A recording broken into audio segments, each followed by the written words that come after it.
and then we will transition to a question and answer session that will be moderated for members of the press.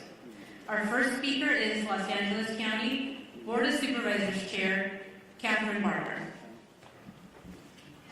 Thank you. I'm going to make my comments short from our fire chief and the people that are really having information in real time. But let me just say, this is a dynamic situation. We've got fires throughout the entire county, which are spreading our resources very short. One of the things that people ask me is, what do you want to convey to the public? And that is, heed the advice of first responders. When they ask you to evacuate, evacuate. This is not a drill. This is in real time. So I want to thank the city of Pasadena, who's opened up the Pasadena Convention Center for those impacted by the Eaton Canyon fire. I also want to acknowledge our faith-based partners. All Saints has opened up their church for those that are evacuating the Pasadena area. But again, it's important for us to recognize that while the firefighters are there to protect structures, life is first and foremost frontline. We need to make sure that people heed the advice of our first responders.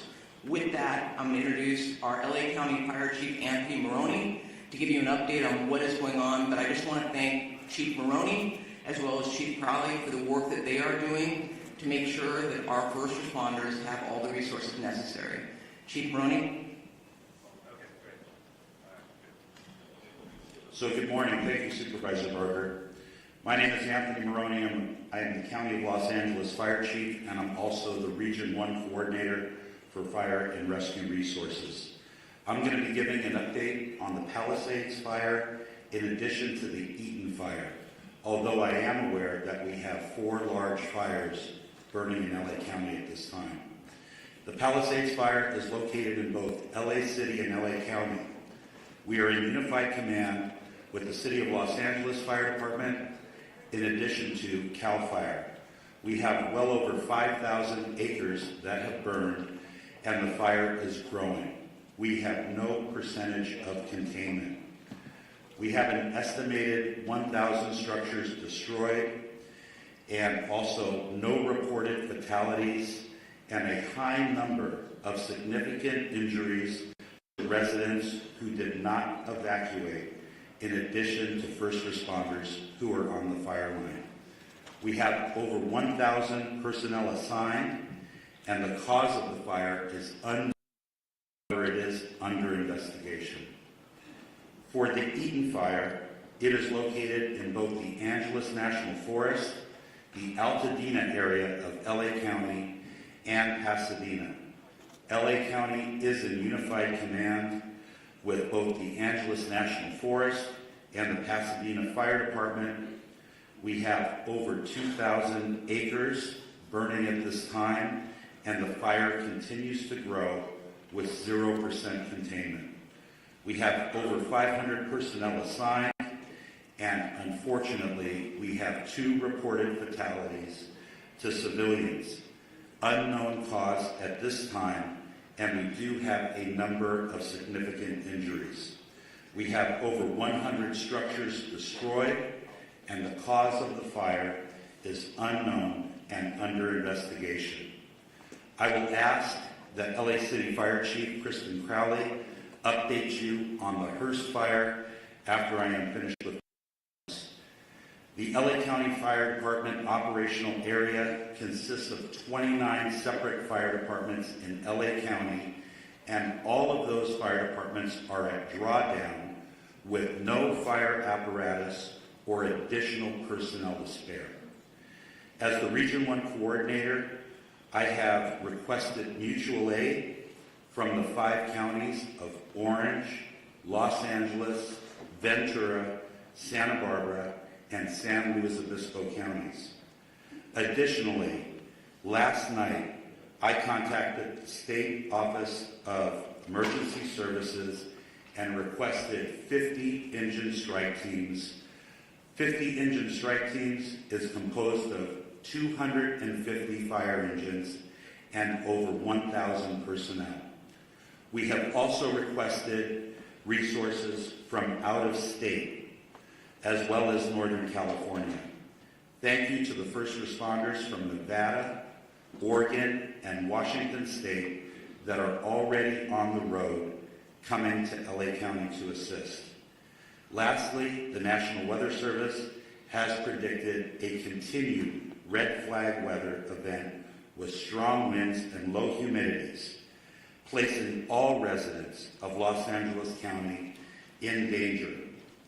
To all of our viewers, please prioritize your safety as well as the well-being of those around you as we come together to continue to get through this widespread disaster. Los Angeles County firefighters will remain on the front line until we reach full containment, and we ask that you keep all of Los Angeles County in your thoughts and prayers. I would now like to invite up Los Angeles City Fire Chief Kristen Crowley to give her briefing. Thank you.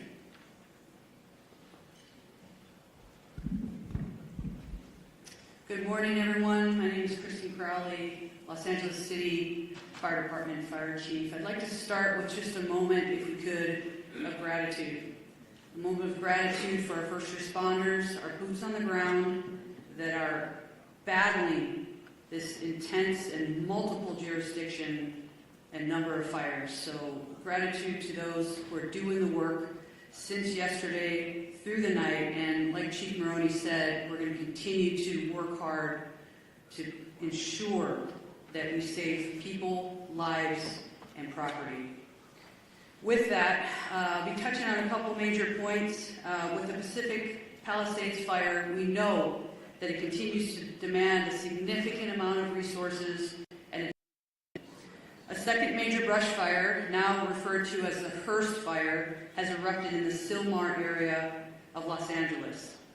Now, together, these fires are stretching the capacity of emergency services to their maximum limits. The Los Angeles City Fire Department is battling these two major fires while also maintaining, I want to focus on this as well, 911 services for the city's approximate 4 million residents. Now, despite the severity of the conditions, our department remains fully committed to safeguarding lives and property. Next, I want to focus on what we've done over the last 24 hours. And with that, even within the city of Los Angeles, with these two major brush fires, our department has responded to 3,624 911 calls for service. And to put that in perspective, our average is just under 1,500 calls in a 24-hour period. Over the last 24 hours, we've also responded to an additional 32 structure fires within the city. We've treated and transported an extensive number of medical emergencies, well extending our normal 650 transports to local hospitals. When it comes to the Pacific Palisades fire, as Chief Maroney had said, this is over 3,000 acres at this point and continues to grow. We will confirm the exact acreage later, so we'll make sure that we also communicate that to the community and to the media. Last night, as of 19:30 hours, all aircrafts were grounded due to high winds. Aircraft are continuing to be able to resume their water drops and acreage mapping today when the weather allows us to do so. A total of 3,398 civilians and 15,105 structures are in the evacuation zone. And again, the evacuation zones are the following: north of PCH, west of Kenter Avenue and San Vicente Boulevard, south of Mulholland Drive, and east of Topanga Canyon Boulevard. There are multiple evacuation centers, which are supported by the American Red Cross. Injuries. Of course, there's a lot of interest in injuries. We have several firefighters and civilian injuries that have been reported, and all patients have been treated and transported to the local hospitals. Damage assessments. Chief Maroney did speak about a specific number. We are still vetting that through on the city side, so more information to come, and we will message that as soon as we can validate that. Approximately 400 LAPD firefighters have been deployed to the Palisades fire. We have many hundreds of law enforcement officers, our partner agency responders, and public works members engaged in supporting our overall operations. We are going to be transitioning to CAL FIRE this morning to manage this incident at 0800 hours. Next, I'd like to talk briefly about our Hearst fire, which is located in Sylmar. Last night at approximately 10:10 p.m., the fire erupted in the Sylmar area of Los Angeles, adjacent to the Los Angeles National Forest. The fire has rapidly expanded to over 500 acres, prompting the emergency evacuation of more than 3,000 residents. This fire is burning within the footprint of the historic Saddle Ridge fire. Now, despite the extreme winds and significant risks, and that's what we're going to be talking about from today and probably throughout the next few days, there's always that significant risk of life and property, and we'll continue to focus on saving lives and protecting property. The exact acreage at this point will be confirmed later, and we'll make sure that we communicate that to you as well. Lastly, we want to make sure that everybody understands we are absolutely not out of danger yet. With the strong winds that continue to push through the city and the county today, I will tell you that we are all committed to our first responders, our firefighters will remain focused on protecting lives and property. The LAFD is extremely proud to stand with all of the entities behind me. Our top priority will continue to be life safety, ensuring that safe evacuation and the rescues of our residents that are in harm's way. It will continue to be our primary focus in this wind-driven fire event as it continues. Thank you for your cooperation, your support, and your diligence. And today, we will continue to stand with our partners to protect everyone. Next up, I would like to introduce Sheriff Luna. Thank you. Oh, sorry. Next up. Oh, we moved it. Okay. Yes, we're just moving around and having LA Unified Superintendent Alberto Carvalho. Thank you very much. Good morning, everyone. Thank you, Chair Barger, county and city leadership, in addition to the leadership of our first responders in our great community for the very, very important work you continue to do to protect our community, protect the assets, and first and foremost, the health and well-being and lives of members of our community. Los Angeles Unified is the second largest school district in the nation, representing the interests of 540,000 students and 75,000 committed employees. We made decisions regarding closure of schools in a very methodical and science-driven manner. So after a great deal of consultation overnight with experts looking at the data and considering the fact that air quality conditions deteriorated significantly overnight, we have made the decision to shut down a number of schools, particularly in the eastern part of our school system. I will define what those boundaries are. School communities, beginning with leadership, workforce, and families have been informed about these areas. And as of now, those schools within the boundaries of the area that I will define are closed. This accounts for about 10% of our total schools in our district, about 100 schools out of 1,000 schools. The areas that I'm speaking about are schools located north of Manchester Boulevard, Firestone Boulevard, east of 10th Avenue, west of I-710, and south of Highway 134. Any school within that area, and that accounts again for the eastern part of our district, where the air quality met or exceeded levels that are not appropriate for employees or students to be around, are effectively shut down. We will be making decisions about what will happen in those schools going into tomorrow by 4 p.m. today based on the evolution conditions. In fact, since we made the decision to shut down those schools, air quality conditions have improved significantly despite the fact that they worsened significantly overnight. I want to speak specifically about schools surrounding the Palisades area. As of last night, we had to shut down 5 schools as a result of mandatory evacuation conditions. Those were Kinter Canyon Elementary School, Canyon Elementary School, Marquez Elementary School, Palisades Charter Elementary School, Revere Middle School, and Topanga Elementary School, in addition to Palisades High Charter High School. We have reports that Palisades High sustained significant damage as a result of the fire. We are working with state and federal entities to quickly access resources to address the issues facing this community. I want to very briefly address our workforce. We know today is not going to be a perfect day.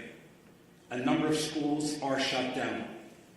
However, localized conditions may make it difficult for our workforce or parents and students to access schools. Air quality conditions may vary and in fact may not necessarily be appropriate beyond the area where we close schools. Please use your discretion. We will utilize grace and be flexible regarding attendance and for students and employees alike.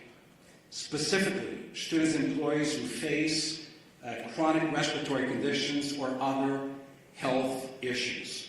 We will be flexible regarding these individuals. We will provide additional updates later on today regarding conditions of schools going into tomorrow. For the schools that are open, recognizing the workforce needs of the parents of our children.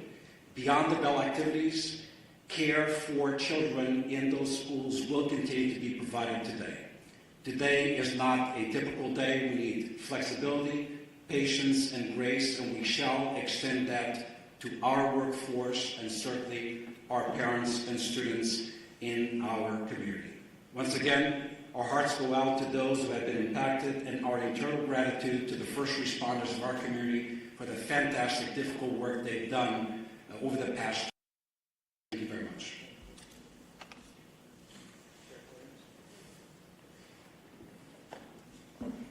Morning. A lot of information to pass on, but please know this. This is a very difficult and challenging situation, but we're surrounded here by people who really care, and we're going to get through this together. That means with all of you as partners in our community. Our top priority continues to be the safety and well-being of our impacted residents, first responders, and all of the individuals involved. But understand that this is a very fluid situation, specifically in the Altadena area, and a lot of our personnel, our deputy personnel, are involved in life-saving measures as we speak now. We are working very closely with local, state, and federal agencies to provide necessary resources and support. We have been in constant communication with both our fire and law enforcement partners across LA County and beyond to ensure that all available resources that are needed are being deployed strategically and effectively, but we are prioritizing life over everything else. There are over several hundred sheriff department personnel working around the clock to evacuate residents in danger, assist with road closures, and respond to multiple missions that are given to us, and they do change periodically depending on that life mission. To ensure that everyone is going to be safe or safe as possible, additional personnel will likely be assigned to this fire as this continues to go, and you heard from our fire partners that there is no containment here. I do want to split it up into two. I want to start talking about the Eaton fire first. Currently, there are evacuation orders in Pasadena, Altadena, and Sierra Madre.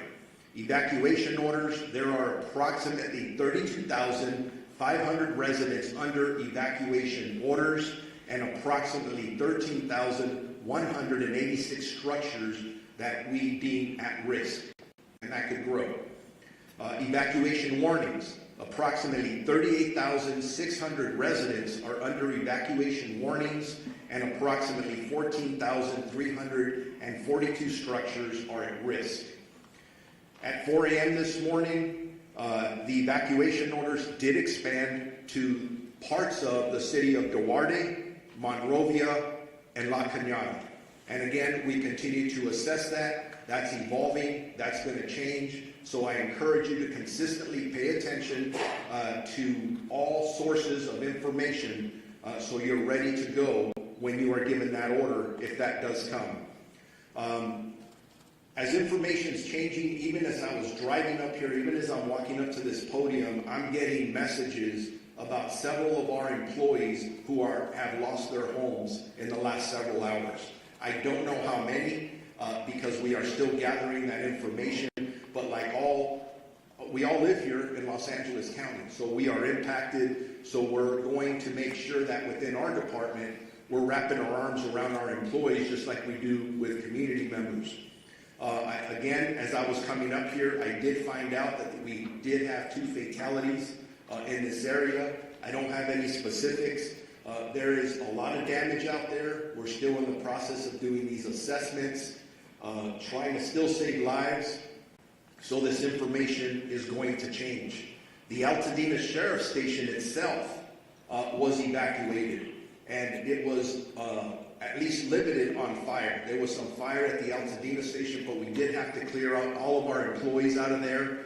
I'm hearing some miraculous stories, and they're just barely coming in, of our deputies who were trying to evacuate the Altadena Station, and then residents were running up from different locations around there, asking them for assistance in getting them out of their structures. And from what I understand, they were barely able to get people out before these structures started burning. There's just heroic stories of what our deputies are doing out there from last night and this morning.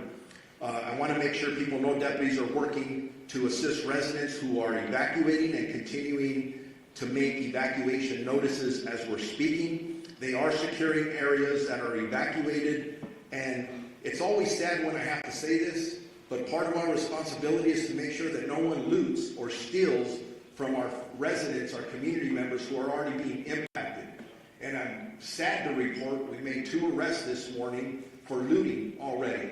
So if you are thinking about coming into any of these areas to steal from our residents, I'm going to tell you something. You're going to be caught, you're going to be arrested, and you're going to be prosecuted. Don't do that. Stay out of these areas. It's only for emergency workers and people who live there. We are, at this point, unable to clearly determine the extent of damage at this point because the conditions are rapidly evolving and the destruction needs to be assessed as the daylight hours have come forward. I do know that I've lost at least 1 sheriff's black and white to a fire. Thank God that the deputy is okay. But deputies continue to be on patrol throughout the road closure areas to ensure evacuation areas remain closed to the public. All schools in the Pasadena Unified School District are closed. There is a road closure at Altadena Drive from Allen to New York Drive. For those in need of shelter, please head to the Pasadena Convention Center, located at 300 East Green Street in the city of Pasadena. And we're working with them in Unified Command and in partnership as well. For animals, there are established shelters at Large Animal Shelter Rose Bowl Stadium at 1001 Rose Bowl Drive in Pasadena. Small Animal Shelter, Pasadena Humane Society at 361 South Raymond Avenue in Pasadena.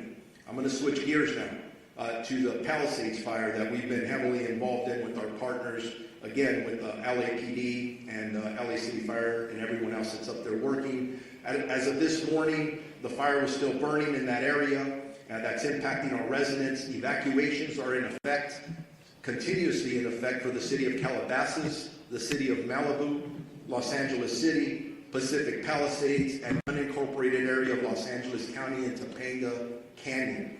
Evacuation orders are approximately 37,000 residents under evacuation orders and approximately 15,000 structures at risk. Again, that's specifically for the Palisades fire. Evacuation warnings, approximately 20,000 residents are under evacuation warnings, and approximately 6,500 structures are at risk. There have been minor injuries, and our partners at the fire department have talked about those, and several unfortunate structures that have been lost, and we're still assessing those. Bear with me, I'm almost there. There's a lot of information, very important information. There are several road closures which can change rapidly. The 10 freeway at Lincoln Boulevard, southbound PCH at Las Flores Canyon, southbound PCH at Topanga Canyon, Coastline Drive at southbound PCH, westbound PCH to Entrada to eastbound closed from PCH and Malibu Canyon. We have established shelters up for that fire in the following locations. Westwood Recreation Center, which is at 1350 South Sepulveda Boulevard in Los Angeles. Pasadena Convention Center, which I already mentioned, you can go there. 300 East Green Street in the city of Pasadena, and El Camino Real Charter High School, 5440 Valley Circle Boulevard in Woodland Hills. Animal shelters, large animals, LA Equestrian Center at 480 West Riverside in Burbank, large animal shelter Pierce College, 6201 Winnetka Avenue in Woodland Hills, large animal shelter Rose Bowl Stadium in Pasadena, small animal shelter Agora Animal Center, and small animal shelter Pasadena Humane Society as well. We got to take care of our pets. As I wrap up, a reminder, and you've heard it from several of us, you need to be prepared. If you are in a warning area, make sure you have your essentials, your important paperwork, your medications, things that you can take, your phone charger to survive for at least a week. But if you are told to evacuate and given an order, there is nothing worth your life. Please listen to the police and fire officials that are out there and be prepared to evacuate. If you have more questions or there's about evacuations, evacuation centers, or road closures, go to lacounty.gov/emergency or our Sheriff's Department social media. Now it's my honor to introduce my partner, of the Chief of the Los Angeles Police Department, Jim McDonald. Thank you very much. And as you look at the group assembled behind me this morning, each of those and everybody we represent who's out in the field all have families. Many are impacted directly by the fire, but they leave those families to come and try and be able to help everybody else who's out there. So I owe a debt of gratitude to everybody who is putting it all on the line for everyone else. This is a tragic time in our history here in Los Angeles, but a time where we're really tested and see who we really are. And it's critical that at these times we be patient, that we come together, that we focus on saving lives, and to be able to do the very best job we can, so when we look back on this, we know that we did what we could for others. I look at the people who were out there on the line last night. The winds were like something that I had never seen before. Firefighters, police officers, deputies, they're out there sheltering in their vehicles, their trucks and their cars, so that they don't end up getting burned from the fire that was being driven by 75+ mile-an-hour winds. They were there until they could get out of the car and go back to doing their work. As you can imagine, a very difficult circumstance to deal with. These are, as I mentioned, unprecedented conditions, but also unpredictable. As the fire continues to spread and pop up in different locations, none of us know where the next one is going to be. So I would ask you to be vigilant, to look at your neighborhood, to talk to your neighbors, to have everybody on board, so that if they see something start up, that we get on it very quickly. We get fire resources out there as soon as we possibly can, because with these winds, once it starts small, it'll be very big very quickly. And so I would ask for everybody's help, cooperation, and vigilance in that role. As you've heard before about evacuation, that makes the difference between living and not.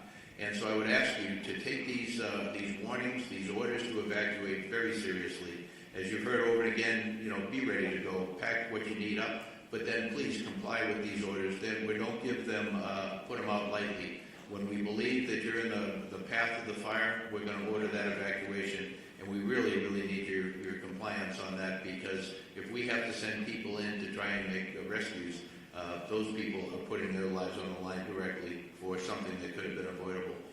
Sheriff Luna mentioned looting. That's something that we also have to watch out for. That is incredible that we even have to talk about that during these tragic times. But we are going to take that also extremely seriously, and we will follow up with that in the strongest way possible. As far as traffic goes, that's something that we're used to dealing with here. This will be an extra test of gridlock in many places due to people not having access to their normal routes. I would say that if you have an ability to be able to stay out of the west side today, to commute or to work from home, as long as your employers are good with that, to take advantage of that. The air is very tough today, for particularly those who are challenged medically. If you can stay home and work from there, I would recommend that. We will continue to support our partners and the fire service and our other law enforcement partners. But to all in the public who are watching this, sincere thank you to all of you for your cooperation and your patience as we all get through this together. Thank you.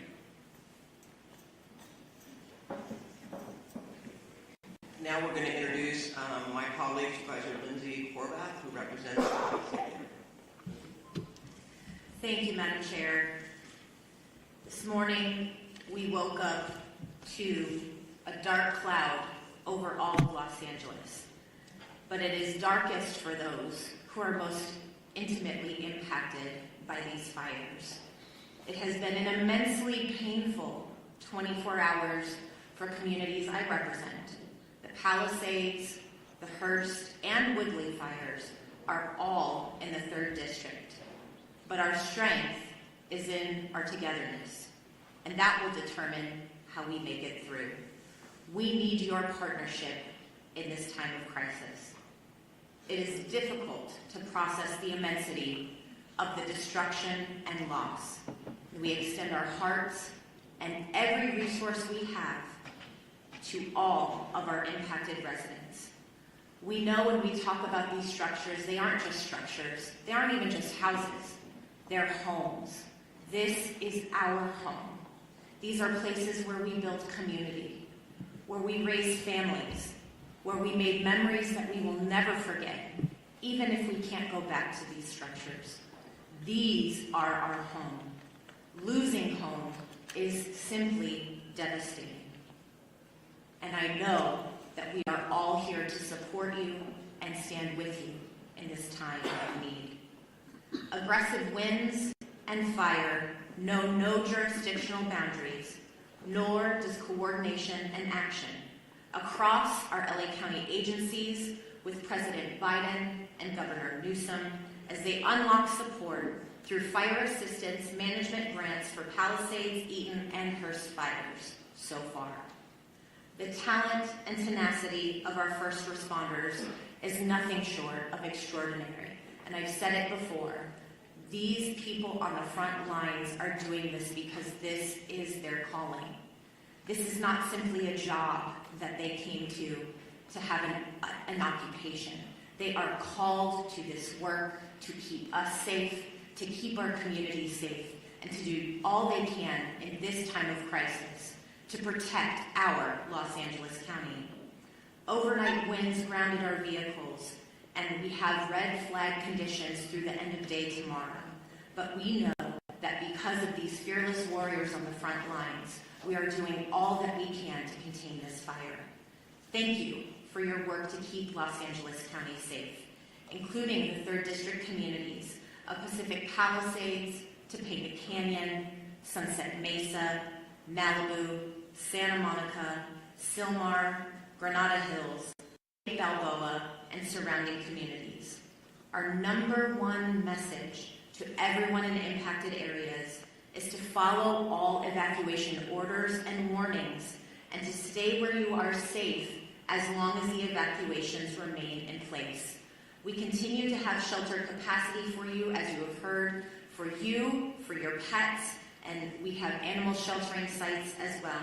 These orders are not just to keep you safe and to keep your community safe, they are also to keep those on the front lines of this devastating crisis safe.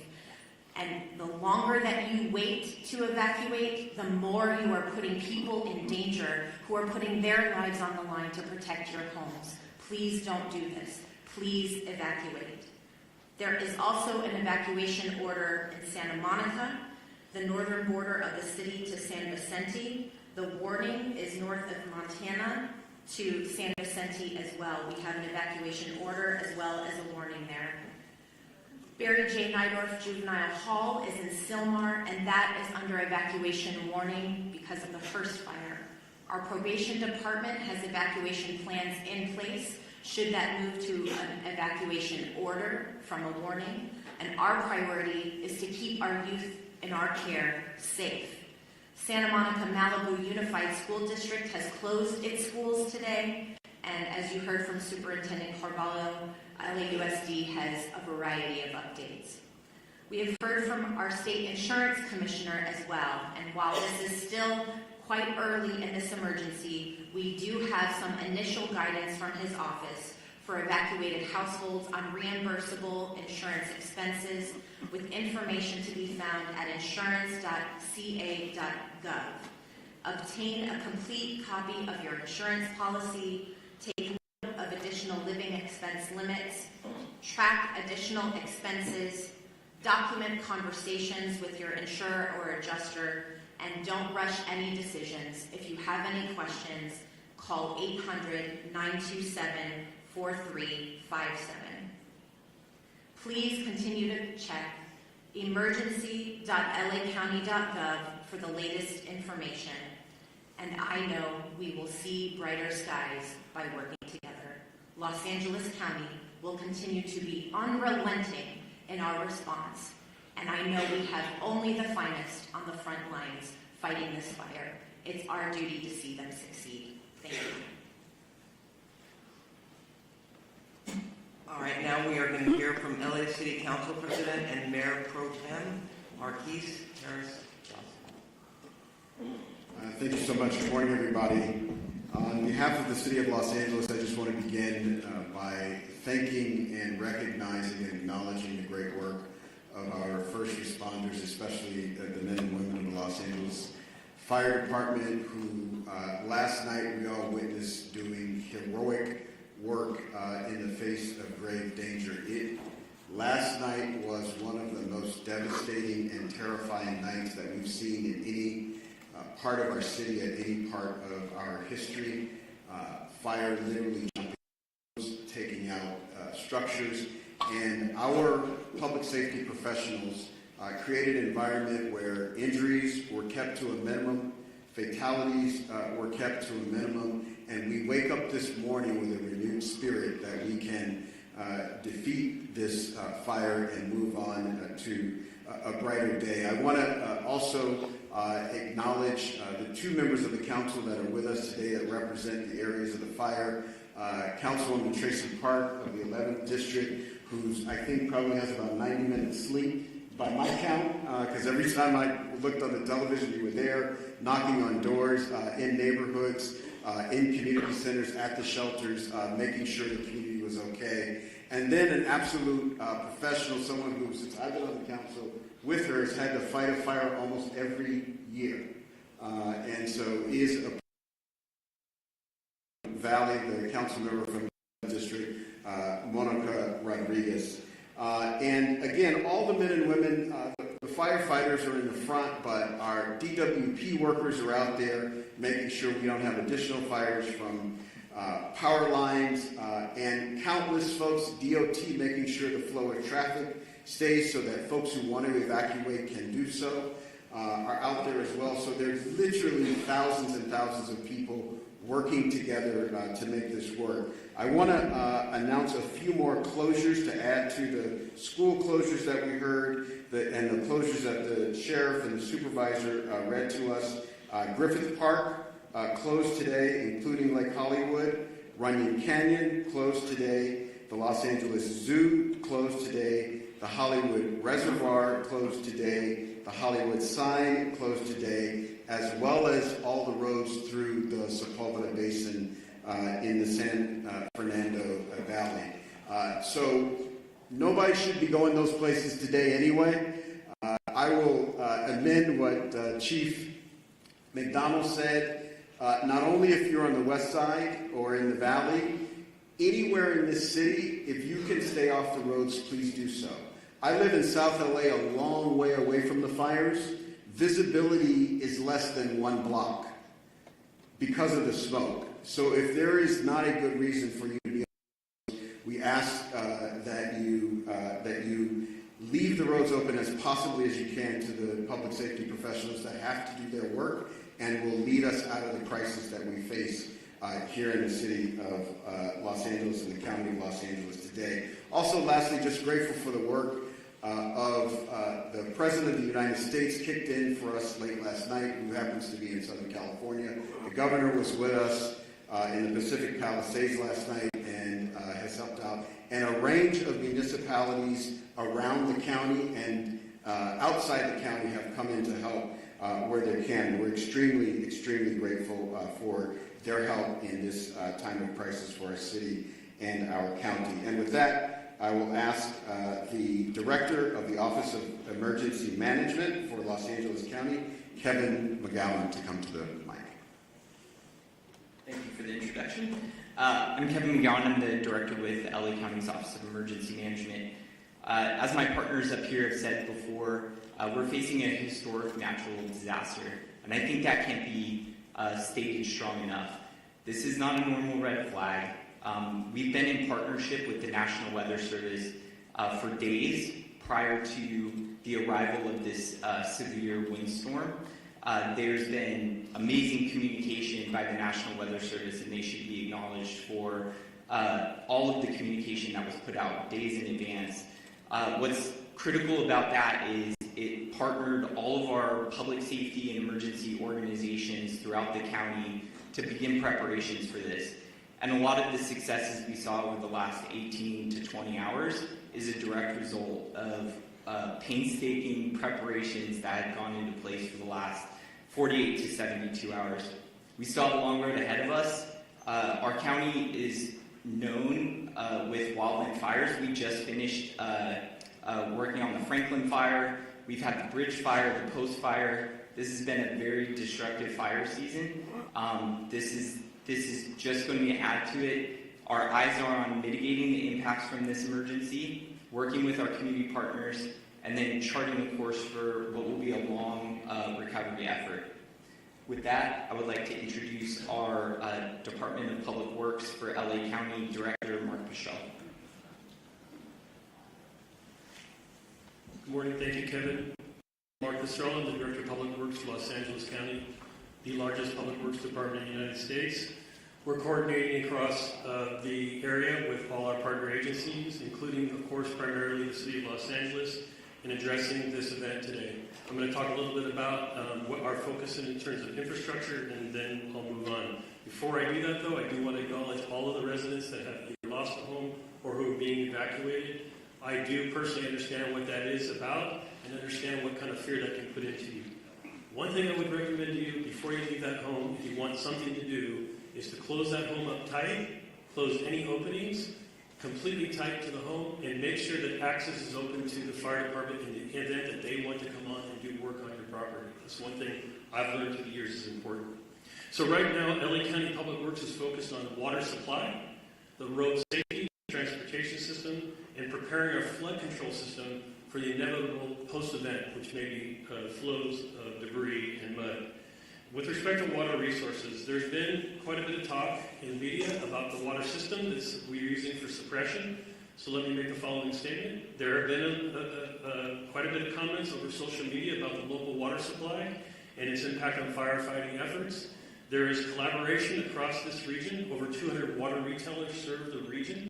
LA County serves the area in the Eaton fire area. LA City serves the area in the Palisades area. We also serve the Palisades area in the north area, unincorporated area, water supply through the hydrant system. The municipal water systems that service our homes and businesses continue to work effectively. However, they are not designed to fight wildfires. A firefight with multiple fire hydrants drawing water from the system for several hours is unsustainable. This is a known fact. That's why air support is so critical to the firefight, and unfortunately, wind and air visibility have prevented that support.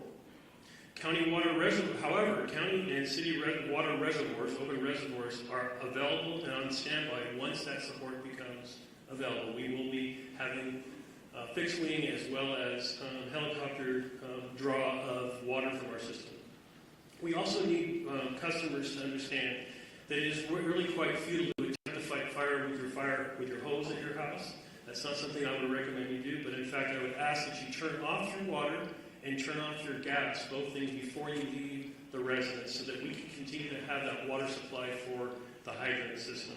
The transportation system is operating with many, many closures. Those closures are meant for evacuation as well as fire suppression efforts. So we're asking residents not to abandon vehicles in streets, to not park vehicles in streets, but to keep those vehicles on your property. And we ask that you drive very carefully, because we also have the other event of wind right now. And we have numerous signals out across the area. So we need people to drive very consciously in the street system. And then the third piece in the road system and in our homes is the wind is causing massive tree fall. We have numerous, over hundreds and hundreds of trees that have fallen in the area already. We expect more of that to occur. This is a safety hazard for you and your children, so we're asking that you avoid walking outside, avoid being under trees, avoid parking cars under trees, all the things that you can imagine that a tree can do. A tree can be just as devastating to a home and to your personal self as a fire. So please be aware that the wind event is going to continue and the infrastructure is in place to do with that. We are currently preparing to remove that. We are removing trees as they fall where it's safe to do so. There will be a mass debris removal system put together that the county is coordinating. We would be removing and working with the cities to remove the mass debris that's going to occur, not only from the structures that have been damaged, but all of these trees that are down. So please, one of the things is make way for our utility workers who are in support of the very, very, very brave firemen and sheriff and police force that are out doing their job. We are in full support of them. So lastly, on the flood control system, this is just a quick note that yes, in fact, we will have a lot of debris. The flood control system has been impacted, that covers the entire region by the fire. In fact, many of our facilities have been burned. One in Eaton Yard, where there is a debris dam there, and its facilities are currently threatened. We are looking at that and going to raise up those systems. As we enter into post-fire, our department will be available to do a review of your individual properties to make sure that you're safe from debris afloat as another event that may occur in LA County. With that, I'm happy to turn over the microphone to my partner from the Department of Water and Power, the General Manager, Janice Quiñones.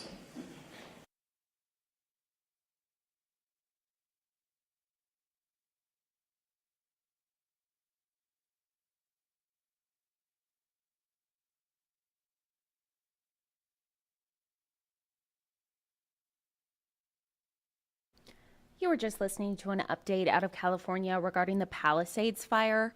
We are going to go ahead and wrap this up and switch coverage here locally. We know the January 8th memorial is going to be underway here within the next about 15 minutes. So our very own Talilope Ajayi is out there. We're going to be streaming that for you, but we will continue to cover this Palisades fire and all the fires burning in California throughout the day, throughout the night.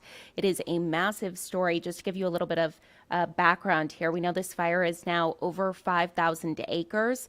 At last check, they were saying that more than 1,000 structures have burned. And of course, this is still very active. It is ongoing. So that count will most likely go up. We know there's also been 2 deaths involved here. So again, we're going to continue to follow this for you, but we do want to go ahead and end this live stream. We're going to start another one about the January 8th memorial here at home. That is starting at 10 a.m. Make sure to stay with us on air, online, and on our 13 News mobile app for the latest updates.